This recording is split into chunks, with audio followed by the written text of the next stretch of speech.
बिस्मिल्लाहिर्रहमानिर्रहीम। अस्सलाम वालेकुम नाज़रीन, आप यूट्यूब चैनल देख रहे हैं। मैं इमरान खान हूँ। लाइन ऑफ कंट्रोल पर कल रात को फिर दोबारा फायरिंग का वाक़या पेश आया है और जब से ये टेंशन इंक्रीज़ हुई है, बड़े लंबे अरसे से जो सीज़ फायर चल रहा था लाइन ऑफ कंट्रोल पर, वो ख़त्म हो गया है और अब वक्फे वक्फे से वहाँ पे फायरिंग होती है। पाकिस्तान की जानिब से भी जवाब दिया जाता है, भारत की जानिब से भी फायरिंग होती है। कुछ विजुअल्स भी, कुछ ऑडियो भी, वो भी सोशल मीडिया के ऊपर गर्दिश कर रही है। पता नहीं ये मौजूदा है या पुरानी है, लेकिन लाइन ऑफ कंट्रोल के ऊपर फायरिंग के वाक़यात रिपोर्ट हो रहे हैं। कोई जानी नुकसान नहीं हुआ अभी तक, लेकिन टेंशन बढ़ती चली जा रही है। भारत ने कुछ और इकदाम किए हैं। एक तो जो पाकिस्तान ने एक बड़ी अच्छी ऑफ़र की भारत को कि आप गैर जानिबदाराना तहकीकात करवा लें। ये वो ऑफ़र है जो इमरान खान साहब ने भी अपने दौर में की थी। इमरान खान साहब के दौर में जब इल्ज़ाम लगाया गया कि जनाब आपने अटैक किया भारत में आकर, तो उन्होंने कहा जी ठीक है, एक अटैक हुआ है, लेकिन आप इसकी गैर जानिबदाराना तहकीकात करवा लें। क्योंकि कुछ इतलात के मुताबिक पाकिस्तान के उस वक्त के सीनियर मिलिट्री ऑफिशल्स ने अमेरिका में बार बार राब्ते करके बताया था कि भारत में ये होने जा रहा है और हमारी इतला के मुताबिक ऐसा कोई प्लान है, लेकिन उन्होंने इसके ऊपर कान नहीं धरे और फिर वो वाक़या हो गया। फिर पाकिस्तान ने बार बार ये भी बताया कि भारत पाकिस्तान के अंदर कोई अटैक प्लान कर रहा है और हम उस पर रिटेलिएट करेंगे, लेकिन फिर कोई भी उसका जवाब नहीं आया। फिर भारत ने अटैक कर दिया। फिर पाकिस्तान को मना किया गया और उसमें जो है वो जनरल बाजवा पे उस वक्त सबको इस बात का शक था कि जनरल बाजवा को इस बात का पता था कि भारत पाकिस्तान के ऊपर कोई अटैक करेगा, और बालाकोट वाला इंसिडेंट उन्होंने कर दिया, झूठा इंसिडेंट, अपने लोगों को खुश करने के लिए। तो उसके बाद फिर इमरान खान साहब ने फैसला किया, joint chief of the staff जो थे उस वक्त ज़ुबैर साहब, क्योंकि उनके कंट्रोल में चली गई चीज़ें। जब ये जंग हो जाती है ना, तो फिर आर्मी चीफ, क्योंकि सिर्फ बड़ी फौज का सरबराह होता है, तो इससे ज़्यादा अहमियत इख्तियार कर जाता है जॉइंट चीफ, जिसके पास एयर फोर्स भी होती है, जिसके पास नेवी भी होती है, और वो तमाम फोर्सेस का सरबराह होता है। वो ज़्यादा इंपॉर्टेंट हो जाता है वॉर सिनेरियो में। तो उस वक्त जो है वो उन्होंने, फिर इमरान खान साहब ने हुक्म दिया और फिर एक अटैक किया गया उन एरियाज़ में जहां पाकिस्तान ने करना था, एयरफोर्स ने, और फिर उसके बाद इंडिया के तैयारे भी गिर गए। बहरहाल अब पाकिस्तान ने अब दोबारा से वही ऑफ़र रखी है कि जनाब इमरान खान साहब ने उस वक्त कहा था जी आप एक जॉइंट इन्वेस्टिगेशन करवा लें, कोई गैर जानिबदाराना तहकीकात करवा लें, जिसपे हमें पता चल जाए, कुछ शवाहिद तो ऐसे हमारे सामने रखें जिससे पता चले कि आप पाकिस्तान पे ये इल्ज़ामात किस बुनियाद पे लगा रहे हैं। लेकिन भारत ने तब भी नहीं सुना, और भारत ने अभी तक जो पाकिस्तान का एक बड़ा जायज़, एक पाकिस्तान ने उनके सामने एक मौक़िफ़ रखा है और जो एक पेशकश की है कि इसकी बेहतर तहकीकात करवाई जाएँ, चाहे जॉइंट करवा लें, गैर जानिबदाराना करवाई जाएँ, शफाफ करवाई जाएँ और क्रेडिबल करवाई जाएँ। ये उनकी क्रेडिबिलिटी भी होनी चाहिए। लेकिन भारत ने इसका पेशकश का अभी तक जवाब नहीं दिया, जहाँ से पता चलता है कि उसकी हठधर्मी है। साथ ही साथ एक और ख़बर है जी इसमें, वो ये कि भारत ने दरियाए झेलम के अंदर बगैर इतला के इजाफी पानी छोड़ दिया है। सिंध तास मुआहदे के तहत भारत पाबंद है इंफॉर्मेशन शेयर करने का, और वो पाकिस्तान को हर दफ़ा बताएगा कि कहाँ से कितना पानी वो छोड़ने लगा है और ये कितनी देर में आएगा, ताकि पाकिस्तान अपना बंदोबस्त करे। लेकिन झेलम में इन्होंने जो बगैर इतला दिए इजाफी पानी छोड़ा है, उसकी वजह तुग़यानी तो आई है दरिया में, लेकिन कोई ऐसा सीरियस इशू नहीं है। पाकिस्तान अभी इस सिचुएशन को समझने की कोशिश कर रहा है और भारत के बाद अपना एक प्लान मौजूद है। देखें भारत करता क्या है। जब पाकिस्तान के ऊपर भारत ने अपने कल्चर की यलगार की, उनकी मूवीज, उनके ड्रामाज और ये सारी चीजें, तो उन्होंने प्लान किया था और इस काम को उन्होंने कई दहाइयों तक किया, और बाकायदा उनके डॉक्यूमेंट मौजूद हैं जिसमें उन्होंने ये कहा कि हम ये करेंगे। भारत ने जब ये प्लान किया कि वो पूरी दुनिया में अपने लोगों को भेजेंगे स्कॉलरशिप्स देकर, और वो पूरी दुनिया में जाएंगे, वहाँ पढ़ेंगे, फिर वहीं पे रहेंगे और भारत को सर्व करेंगे। तो ये फिर भारत ने जब प्लान किया 60s में, 70s में, तो फिर आज भारत को उसका बहुत फ़ायदा हो रहा है। भारत ने एक दौर में अपनी मईशत का पूरा सिस्टम बदलने का प्लान किया, मनमोहन सिंह ने उसमें बड़ा रोल प्ले किया था। तो कई दहाइयों से भारत उस निज़ाम को भी चला रहा है, 30 साल तकरीबन हो गए। भारत की इकॉनमी दिन ब दिन ऊपर जा रही है, बड़ी मजबूत इकॉनमी उनकी बन गई है। तो भारत अब प्लान करके चलता है पाकिस्तान को बंजर करना है, ये उनका बहुत पुराना ख्वाब है। और इसके ऊपर अगर उन्होंने प्लान अप कर लिया है तो सिंध ताश मुआहिदा इस बहाने ख़त्म करके अब वो ग्रेजुअल चलेंगे। कभी एक डैम बनाएंगे, कभी दूसरा बनाएंगे, कभी कोई बंद बांधेंगे, कभी कोई नहर निकालेंगे। तो वो इन चीज़ों के बहाने अब वो ये चाहते हैं कि वो पानी को अपनी आबादियों की तरफ ले जाएं और भारत जो है उसको ज़्यादा सैराब करने, पाकिस्तान बंजर हो जाए। और इससे जो उनका जो हासिल उसूल है वो यही है कि पाकिस्तान को घुटनों पे लाएं और पाकिस्तान को गैर मुसल्लह करें।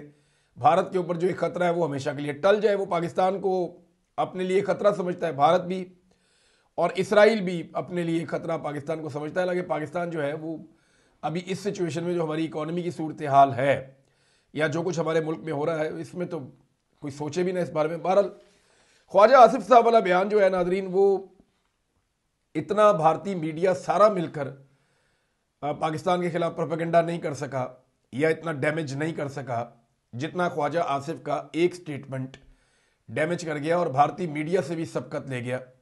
भारतीय मीडिया को वो मिल गया जिसकी वो तलाश में था।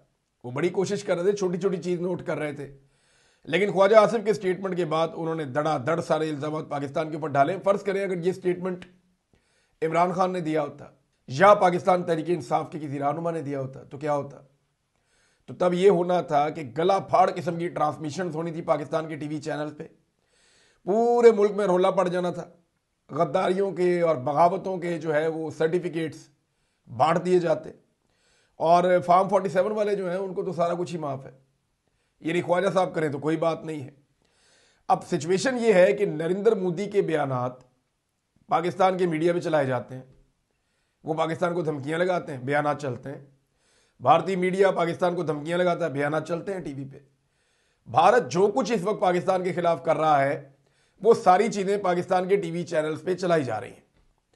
लेकिन पाकिस्तान का साबिक वज़ीर आज़म जिसने पाकिस्तान का परचम उठाया, पाकिस्तान का नाम ऊंचा लेकर गया, उस शख्स को पाकिस्तान के टीवी चैनल पे बैन किया हुआ।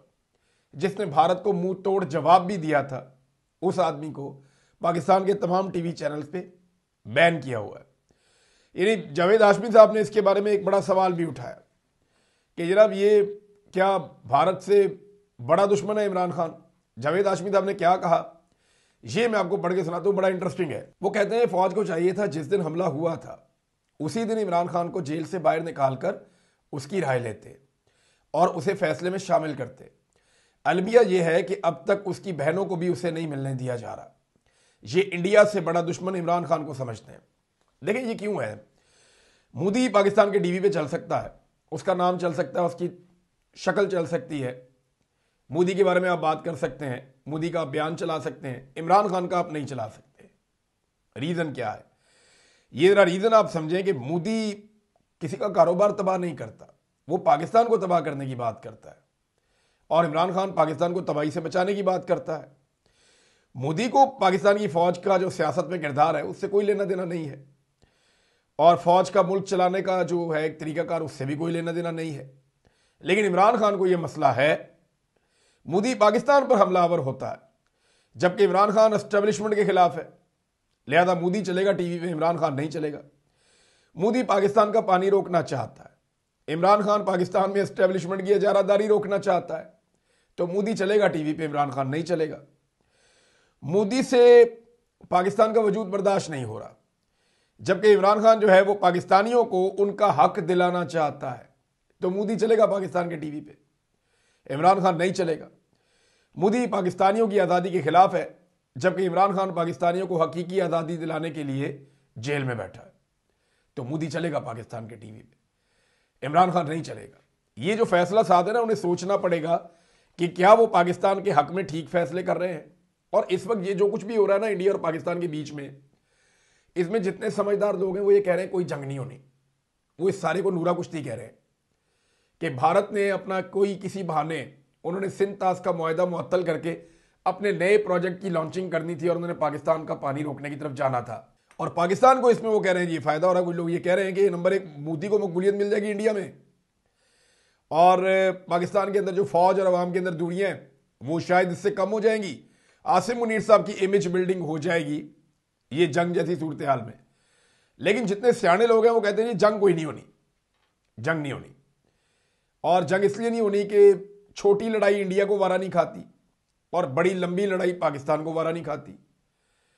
और इंडिया छोटी लड़ाई करेगा नहीं, वो लंबा लेकर जाना चाहेगा, और पाकिस्तान के साथ लंबी लड़ाई ले जाएंगे तो पाकिस्तान के पास फिर एक ही हथियार बचता है बाद में, तो इंडिया वो रिस्क ले नहीं सकता, दुनिया ले नहीं सकती।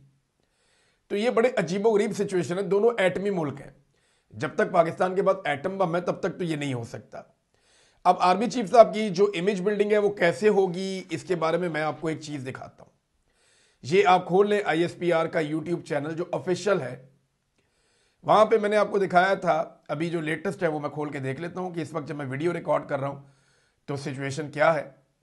15 घंटे गुजर चुके हैं नाज़रीन, और 15 घंटों में 43,000 लोगों ने सिर्फ ये नगमा सुना है जो ISPR ने जारी किया है। आर्मी चीफ के नारे से ये नगमा शुरू होता है, पाकिस्तान हमेशा जिंदाबाद। लेकिन 43,000 लोगों ने देखा, कुछ भी नहीं है, पीनट है, कुछ भी नहीं है। दावा करते हैं कौम हमारे साथ खड़ी है, बार बार ये कहते हैं पूरी कौम जो है वो शाना बशाना खड़ी है। देखिए, अगर कौम साथ खड़ी है तो 15 घंटों में 15 मिलियन लोग तो देख ही लेते ना। 25 करोड़ लोगों का मुल्क है, कोई 12-15 करोड़ लोग जो हैं वो इंटरनेट सिंपली इस्तेमाल करते हैं, तो उन 12-15 करोड़ लोगों में से अगर साथ खड़े हैं तो 10 करोड़ लोग तो देख ही लेते, लेकिन नहीं देखा। 100 मिलियन पीपल, इतने लोग तो देखना चाहिए था ना, लेकिन उन्होंने नहीं देखा। और 15 घंटों में सिर्फ 43,000 यानी 3,000 आदमी भी नहीं देख रहा है 1 घंटे में। यह है जनाब इस वक्त मकबूलियत का आलम। जबकि आर्मी चीफ की जो तकरीर, जिसका बड़ा रुला पड़ा हुआ है पाकिस्तान में, ये तकरीर लगे हुए 10 दिन हो गए हैं इस वक्त ISPR के अपने यूट्यूब चैनल पे। 10 दिन पहले आर्मी चीफ की तकरीर लगी थी जब उन्होंने ओवरसीज पाकिस्तानियों के साथ एड्रेस किया था, और इसके अंदर जाली तालियां हैं। यानी आर्मी चीफ जैसे ही बोलते हैं एक जुमला वो काट के लोगों को दिखाते हैं, तालियां बज जाती हैं। वो सिंक नहीं हो रहा आपस में। प्रोडक्शन का आदमी हूं तो मुझे पता है कि वो प्रोडक्शन भी किसी एक लेवल की नहीं थी। कोई अच्छी प्रोडक्शन कंपनी ने हायर करनी चाहिए ताकि वो जाली ना लगे। बहरहाल आर्मी चीफ ने तकरीर की, वो उठा के इन्होंने लगा दी ISPR ने। 10 दिन हो गए, सिर्फ 30,000 लोगों ने देखा है। 30,000 आर्मी चीफ है पाकिस्तान के। तो लोग जो है वो नाराज है। उसकी वजह यह है आपने लोगों का हक छीना है, आपने लोगों का मैंडेट छीना है, और उन लोगों को लाकर मुसल्लत किया है जिन्हें लोगों ने मुस्तरद कर दिया था। अब अगर कौम साथ खड़ी है, ये तो दूर की बात है, कौम बैठ के आपका यूट्यूब चैनल नहीं देख रही, बैठ के साथ नहीं दे रही कि वहां पे बैठ के वो नगमा सुन लें या कोई तकरीर सुन लें, तो लोगों का जो फैसला बदला गया, उनका जो मैंडेट चोरी किया गया, डाका डाला गया, उसकी वजह से लोग नाराज हैं और ये नाराजगी बढ़ती चली जा रही है। नाज़रीन, इसमें एक चीज और है, ये बड़ी इंटरेस्टिंग है। नाज़रीन, इमरान खान ने जब जब इंडिया पे तनकीद की, नरेंद्र मोदी पे तनकीद की, तो RSS का नाम लिया, नरेंद्र मोदी का नाम लिया, उनकी आइडियालॉजी का नाम लिया, और खुलकर इमरान खान साहब ने अपने ख्यालात का इजहार किया। लेकिन इस वक्त पाकिस्तान के जो हुक्मरान हैं वो नरेंद्र मोदी का नाम लेने से घबराते हैं, डरते हैं। ना नवाज शरीफ नरेंद्र मोदी का नाम ले सकते हैं, ना शहबाज शरीफ ले सकते हैं, ना मरीम नवाज ले रही हैं। तो इनमें से ये सब लोग घबराए हुए हैं, डरे हुए हैं, कोई भी नरेंद्र मोदी साहब का नाम नहीं ले रहा, जबकि इमरान खान साहब खुला कर ये करते थे। अब पाकिस्तान की मिलिट्री एस्टेब्लिशमेंट ने एक ऐसी हुकूमत बना दी है जो खुल के उनको भी सपोर्ट नहीं कर पा रहे, और मामला जो है वो गोलमोल किया हुआ सारा का सारा। नवाज शरीफ साहब से सवालात किए जाते हैं नरेंद्र मोदी के बारे में, और नवाज शरीफ साहब जवाब देने से कतराते रहते हैं। असल लड़ाई जो लगी हुई है ना इस वक्त, पता नहीं मैदान में लड़ाई होनी है या नहीं होनी, लेकिन जो असल लड़ाई लगी हुई है वो पाकिस्तान और इंडिया के मीडिया में लगी हुई, और एक मीडिया वॉर चल रही है। और इसमें कम से कम जो है वो पाकिस्तानी कौम को कोई दिलचस्पी नहीं है। इंडिया वाले तो है, वो इतना बड़ा मुल्क है, उनकी भी दिलचस्पी जो है वो माइनर सी है, लेकिन पाकिस्तानी कौम की मैंने देखा कोई दिलचस्पी नहीं है इस मीडिया वॉर के अंदर। और झूठी और सच्ची चीज़ें इकट्ठी करके एक दूसरे के खिलाफ प्रोपेगेंडा किया जा रहा है, एक दूसरे की फौज को, एक दूसरे की हुकूमत को गंदा किया जा रहा है, और दोनों तरफ का मीडिया जो है वो ये गंदे काम कर रहा है। दोनों तरफ का मीडिया कर रहा है। कोई मीडिया सही बात बताने को तैयार नहीं है, बहुत कम जगहों से दुरुस्त बात रिपोर्ट हो रही है नाज़रीन। लेकिन जो असल हकीकत है, जो बहुत बड़ी खबर है, वो बेनकाब की है मोहसिन नकवी साहब ने, और वो वाहिद शख्सियत है जो पहुंचे हैं असल मामले पर कि भारत चाहता क्या है और भारत ने ये सब कुछ क्यों किया है। जिसे फॉल्स फ्लैग ऑपरेशन कहा जा रहा है। मोहसिन नकवी साहब का कहना है कि पाकिस्तान की मुआशी तरक्की भारत से हजम नहीं हो रही। For God sake, Mohsin Naqvi साहब, आपको पता भी है कि मुआशी तरक्की होती क्या है? क्या आप जानते हैं कि भारत मईशत के मैदान में आज कहां खड़ा है? आपकी टोटल एक्सपोर्ट्स इतनी नहीं है जितनी भारत एक चीज में कर देता है, बाकी सब तो अलग है। भारत 200 अरब डॉलर की सिर्फ आईटी की एक्सपोर्ट्स कर रहा है और आप टोटल 30-35 के आसपास लगे फिरते हैं। यानी वो आपसे 6-7 गुना ज्यादा उसकी सिर्फ एक शोबे की एक्सपोर्ट है। भारत बहुत आगे निकल गया पाकिस्तान से मईशत के मैदान में। पाकिस्तान की तरक्की बर्दाश्त नहीं हो रही मईशत के मैदान में, और मईशत का बेड़ा गर्क करके रख दिया है। अभी चाइना से आपने दोबारा कर्जा मांगा है। कर्जा मांग के कौन सी मईशत चलती है?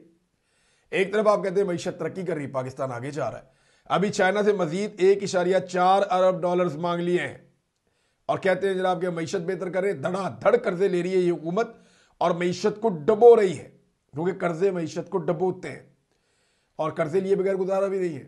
क्योंकि इन्होंने पिछले 3 साल में पाकिस्तान के साथ जो बेड़ा गर्क किया इकोनॉमी का, अब उसके बाद कर्जे लिए बगैर इनका गुजारा नहीं है, क्योंकि अब ये कुछ और कर नहीं सकते। इनको हर हाल में अब कर्जे ही लेने पड़ेंगे। मियां जावेद लतीफ साहब ने भी बड़ा जबरदस्त स्टेटमेंट दिया और मियां जावेद लतीफ साहब की हिम्मत को आपको दाद भी देनी पड़ेगी। उन्होंने कहा कि लाखों फौजियों का एक सिपा सलार है और करोड़ों नौजवानों का सिपा सलार नवाज शरीफ है।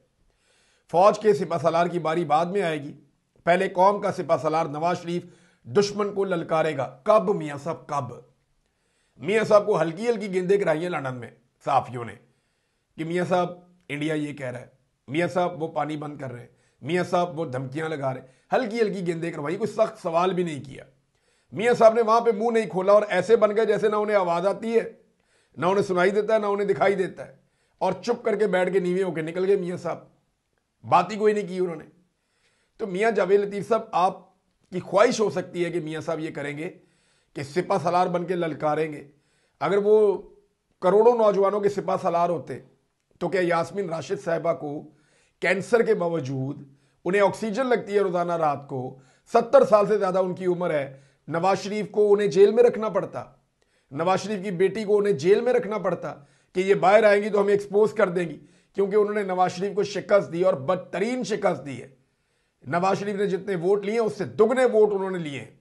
बेड़ा गर्क कर दिया नवाज शरीफ की सियासत का यास्मीन राशिद साहिबा ने। अगर करोड़ों नौजवान उनके साथ होते तो आपको नौजवान अगवा करवाने पड़ते, आपको रोजाना गिरफ्तारी करवानी पड़ती, आपको हजारों लोगों को जेलों में डालना पड़ता। नवाज शरीफ साहब की ये माजी की बातें मियां साहब, बड़े नवाज शरीफ साहब की इज्जत हुआ करती थी, बड़ी ताकत हुआ करती थी, ओवरसीज भी इज्जत करते थे, दुनिया के अंदर इनका तोती बोलता था, पाकिस्तानियों में मकबूल थे। लेकिन मियां साहब ने जिस लेवल की बूट पॉलिश की है उसके बाद वो बात रही नहीं। अब नाज़रीन, पंजाब हुकूमत ने एक बहुत बड़ा दावा कर दिया, अजीबोगरीब किस्म का दावा कर दिया। उन्होंने कहा जनाब की खुशखबरी आपको सुना रहे हैं, लाहौर से रावलपिंडी तक बुलेट ट्रेन चलाने वाले हैं। अब ये बुलेट ट्रेन बनती कितने की है, जरा इसका हिसाब लगा लेते हैं। क्या वो बना पाएंगे? ये वाहिद सूबा है जो खसारे में जाता है, ये वाहिद सूबा है जो सरप्लस नहीं होता, खसारे में जाता है, और ये रिकॉर्ड का हिस्सा है। सबसे बदतरीन माशी कारकर्दगी पंजाब की रहती, सबसे अच्छी खैबर पख्तूनख्वा की थी। अब वो कहते नहीं बुलेट ट्रेन ये बनाकर देंगे पाकिस्तानियों को, और उन्होंने कहा जी बस चलाने वाले हैं हम चलाएंगे। खुशखबरी आ गई जी, खुशखबरी आ गई। जबानी कलामी चलाने में क्या हर्ज है, शेख चिल्ली बन जाए आप और कर लें। अब मैं आपको बताता हूं, ये वैसे अहमद वड़ाइज साहब हैं, उन्होंने ये तहकीकात की हैं, मैंने इसको काउंटर चेक भी किया है। दुनिया में जो सस्ती तरीन बुलेट ट्रेन है वो चाइना ने बनाई, और अगर उसका फी किलोमीटर अगर आप निकालें तो जितना लाहौर से रावलपिंडी बनता है उसको आप फी किलोमीटर वो वाला लगाएं जो चाइना वाला है। हालांकि अब आप उतने में नहीं लगा सकते, चाइना सारा कुछ वहीं बनाता है, ट्रांसपोर्टेशन डालेंगे वो ज्यादा हो जाएगा। लेकिन अगर आप चाइना वाले रेट पे भी जाएंगे तो 7 अरब और 66 करोड़ डॉलर्स लगेंगे। ये उस पैसे से ज्यादा है जो 3 साल में आपने आईएमएफ से मांग मांग के लेना है, मिन्नतें और तरले करके। कैसे बनाएंगे बुलेट ट्रेन? चलिए, अगर आप फ्रांस के रेट पे बनाएंगे तो 9 अरब 12 करोड़ डॉलर्स, अगर आप जापान के रेट पे बनाएंगे तो 18 अरब 25 करोड़ डॉलर्स। इस खानदान ने हमेशा पाकिस्तानियों को चूना ही लगाया है। अब पता नहीं इस नए प्रोजेक्ट में ये कौन सा चूना लगाना चाहते हैं और क्या करना चाहते हैं पाकिस्तानियों के साथ। जो सबसे ज्यादा इन्होंने बेड़ा गर्क किया वो किसान का किया है। किसान पाकिस्तान का इन्होंने रोल के रख दिया, स्पेशली पंजाब का। और इनको मार इतनी पड़ेगी देही इलाकों में, इनको देही इलाकों में इतनी मार पड़ेगी कि इनके एमएनएज और एमपीएज वोट लेने के लिए देहातों में नहीं जा पाएंगे। लोग इनको ढूंढ रहे होंगे उस वक्त, आओ मांगो वोट, हम तुम्हें बताते हैं, तुम लोगों ने बेड़ा गर्क कर दिया हमारी पूरी मईशत का। ये इन्होंने किसान के साथ किया और ये जुर्म है जो इन्होंने किया। नाज़रीन, जुल्फिकार जी भुट्टो जूनियर आहिस्ता आहिस्ता अपने पुर्जे निकाल रहे हैं, सियासत के अंदर उनकी एंट्री हो रही है। और उनकी जो लॉन्चिंग हुई है, उनकी वालदा बड़ी समझदार है।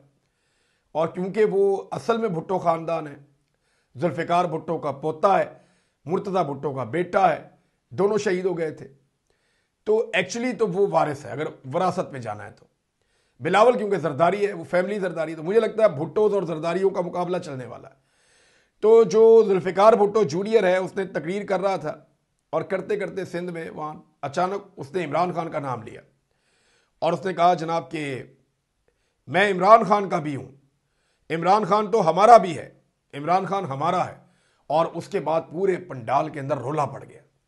यानी जो लोग भुट्टो के पोते को मिलने के लिए आए, उसे देखने के लिए आए, वो सारे भी इमरान खान के दीवाने हैं। आज मुजामत का सिंबल इस मुल्क के अंदर इमरान खान है, कोई और नहीं है। और एस्टेब्लिशमेंट के खिलाफ पाकिस्तान के लिए अगर कोई उम्मीद वाहिद बची है तो वो इमरान खान है। इसलिए तमाम तबकात उसको अप्रिशिएट करते हैं, उसके साथ खड़े हैं। अब तक इतने, अपना ख्याल रखिएगा, अपने चैनल का भी। अल्लाह हाफिज़।